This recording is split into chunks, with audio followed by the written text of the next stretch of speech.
What is up, beer friends? Welcome back to Beer Detour. If you're watching this on a Friday, well, happy Friday. You're probably wondering what this is. This is a new series that I'm premiering today on Friday. It's called Top 5 Friday. It's a new segment just to connect better with my audience. I thought I would create something, a new series, a new segment for you guys so we can kind of have some engagement going. And so this is going to be a new series on the Beer Detour channel. First and foremost, if you're new to the channel, what I do here is I do beer reviews, beer events, beer festivals, anything and everything beer related is going to be on this channel. It's your beer culture hub. So this is a brand new series that's premiering today on Friday. If you're not watching this on Friday, well, it's on Fridays. I'm still going to be doing my weekly episodes every Wednesday at 5 p.m. Pacific Standard Time. But now there's a new series, Top 5 Fridays, on Fridays. That way you don't miss it. This one's a little bit more freeing. Not so much edits, not so much cuts, just kind of free and fun. It's my top 5 favorite of anything and everything. Doesn't have to be beer related. It could be top 5 favorite movies, comics, could be beer, anything. So what I'm going to be doing is I'm going to be taking your suggestions, which you can comment down below. I'm going to be taking those, looking over them, seeing the ones that I like, and doing top 5 Fridays with them. So you might get a shout out and your suggestion might be on a future episode. So that's some cool engagement there just for you guys and to bring more content to the channel. So let's start things off with the bang. This week's episode is my top 5 favorite IPAs. Let's move right into it. So at the number 5 spot is Bubble Wrap Hazy IPA from our good friends over at Crux Fermentation Project. I hope I said that right. They are from Oregon, and this one has an ABV or alcohol by volume of just 6.2%. So it's not very strong. It is a hazy, which means it's extremely fresh. It's extremely fruity, tropical. What's the word that I was like? Juicy. That's the word I was looking for. Juicy. This is extremely juicy, very flavorful, and this one actually surprised me of how easy drinking it was. In fact, it became one of my top 5 favorite when I recommended it to family and friends, and they actually tried it and they actually really enjoyed it. People that really don't like IPAs, they really like this one, so I knew I had a winner on my hands. That's at the number 5 spot. Crux Fermentation Project's Bubble Wrap Hazy IPA. Look for it. It's really good. Right, coming in at the number 4 spot, this one is Side Ipa, and it's from one of my favorite Yakima breweries, Hill Brewing. This one, it does have an ABV or alcohol by volume of 7%. It was one of the first beers, one of the first IPAs that I tried when I went to Hill, so I have a fond memory of it. I go to it every time I go to Hill. It's like just a classic. It's savory. It's hoppy. It's a little bit bitter, but that's what you like about an IPA.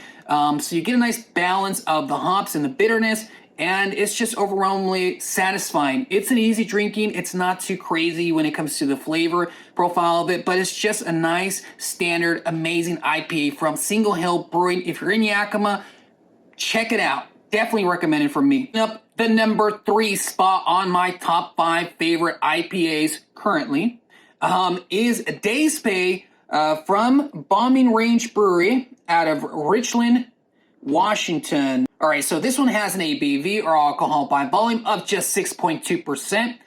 Doesn't mention the IBU score in this one, but Days Pay is one of those classic IPAs that you keep going to the brewery for, and every time I go to Bombing Range in Richland, I'm always looking forward to it because I know what to expect from Days Pay. It's always recommended to anybody that's there for the first time by me. So if I see someone kind of struggling looking on the list, on their beer list, they do have a little bit of a rotating tap there. But they have their classic, and Days Pay is one of my favorites. It's my go-to. I have to get it every time I go there, and every time I know I'm going to go there, I look forward to it. That's how you know what's a good IPA. If you look forward to drinking that IPA, going to that brewery, then you know it's got to be good. We're getting close to the number 1 top beer, top IPA, top favorite IPA currently. Of course, don't forget that currently. I'm always changing things up, looking for new stuff. All right, so at the number 2 spot, this one, this one, I go back with this IPA. I used to love this a lot. I haven't drank it in quite some time, which makes me think I need to go pick up the 6-pack. So this one takes me back because it's one of the first IPAs that I really found flavorful. I really had that overwhelming taste, knew what I was to expect for future IPAs. So it holds almost like a a gold standard when I'm looking for something that I crave. When I crave an IPA, I hold this gold standard in place and I compare everything else to it, if that makes sense. Like when I go to a different brewery and I'm looking at different IPAs, I remember this one. So it's got to be in my top 5. This one is Nectar of the Gods, or Nog for those beer connoisseurs.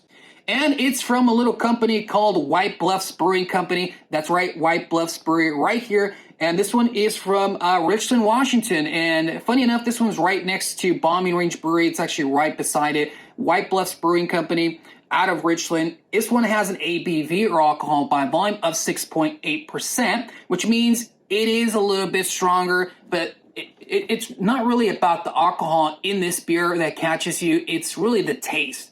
It's hard to explain, but if I could imagine a perfect IPA, this one would be very, very close. Like I said, I'm always finding new ones and I'm always discovering different types of IPAs.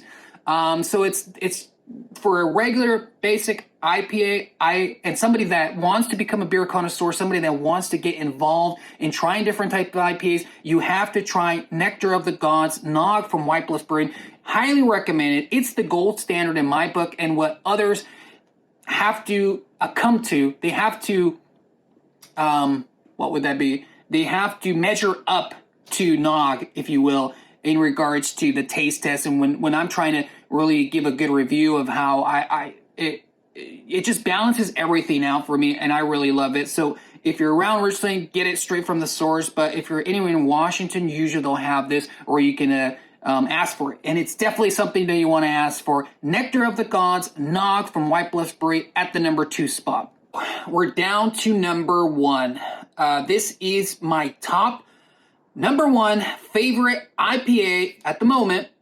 Now this one's a new one. I had this one a very, very long time ago, and I kept coming back to it just because I was overwhelmed with the taste. Now this is not a classic one. This is relatively a new IPA, but it's something that I keep coming back to, which is really what a favorite beer should be. It's something that you keep coming back to, and every time you go to that brewery, you want to go back to it. And all these have something like that, but this one really caught me off guard for every sort of measurement that I hold IPAs to, which is it was flavorful. The color was amazing. The aroma was amazing. It just had everything and anything that you could ask for in an IPA. This one is called Sup Cuz, and it's from a little brewery called Varietal in Sunnyside, Washington. I know it very well. I'm a freaking customer there. It has an ABV, or alcohol by volume, of 6.5%, so it's perfect. It's not too strong. It's not too low. The taste is overwhelmingly tropical, fruity, piney, hoppy. It just has everything. I don't know. I don't know the effort it took to make this IPA, but if I was to describe my perfect IPA at the moment, I'm always finding new stuff out there. I'm going to say this one right here. It just has a really good, overwhelming smell to it. The aroma really hits you with tropical and fruity notes, but when you taste it, it has those amazing hop flavors in it. Now, at Varietal, of course, it's going to be the best, but they usually send out cans to different stores locally here in Washington. If you're not from Washington, please find it somewhere, get it shipped to you, do something. You need to try this Sup Cuz IPA from Varietal. Definitely recommend it to family and friends. I haven't done a clear review on it, but that's because I like to keep things for myself from time to time. This is kind of like a hidden gem, a secret IPA, if you will. For the locals, of course, they all know about it, but for somebody that doesn't know about it, now I'm letting the cat out of the bag. Sorry, Varietal. But it's something definitely on the map for anybody that's going around to different breweries. You need to put this on your map. You need to stop by Varietal in Sunnyside, Washington, and try a Sup Cuz IPA because I said so. And it's at my number 1. So there we have it, family and friends, beer connoisseurs, beer muchachos, beer muchachas, everybody and anybody. Thank you for joining me on this new series, Top 5 Fridays. Make sure you leave a comment down below if you want to hear what my top 5 favorite movies are, cartoon characters, shows, anything and everything. Let me know in the comment section down below. You guys might be featured on a future episode. As always, have a happy weekend, my beer friends, and I will see you guys next time. See you guys.